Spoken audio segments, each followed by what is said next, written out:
Hello student, welcome back to my channel. আমি ইতিহাস শিক্ষিকা চৈতালি মণ্ডল। আমার চ্যানেলে প্রত্যেক ছাত্রছাত্রীকে স্বাগত জানাই। আজকে আমি তোমাদের যে শর্ট ভিডিওটি নিয়ে উপস্থিত হয়েছি, আজকে আমি তোমাদের সঙ্গে এলাহাবাদ প্রশস্তির ঐতিহাসিক গুরুত্ব নিয়ে আলোচনা করব। সমুদ্রগুপ্তের সভাকবি হরি সেন রচিত এলাহাবাদ প্রশস্তি একটি আকর গ্রন্থ। গুপ্ত যুগ তথা প্রাচীন ভারতের ইতিহাস জানার ক্ষেত্রে এটি একটি গুরুত্বপূর্ণ তথ্য।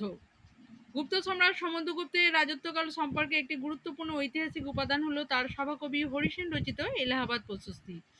আংশিক পদ্যে এবং আংশিক গদ্যে রচিত এই প্রশস্তিটি আলঙ্কারিক সংস্কৃত ভাষায় রচিত। এলাহাবাদ প্রশস্তির ঐতিহাসিক গুরুত্ব অপরিসীম। এলাহাবাদ প্রশস্তিতে হরি সেন সমুদ্রগুপ্তকে শতযুদ্ধের নায়ক বলে অভিহিত করেছেন। এই গ্রন্থে সমুদ্রগুপ্ত কর্তৃক উত্তর ভারত, দক্ষিণ ভারত এবং অন্যান্য রাজ্য জয়ের কথা বর্ণিত হয়েছে। আজকে এই পর্যন্তই।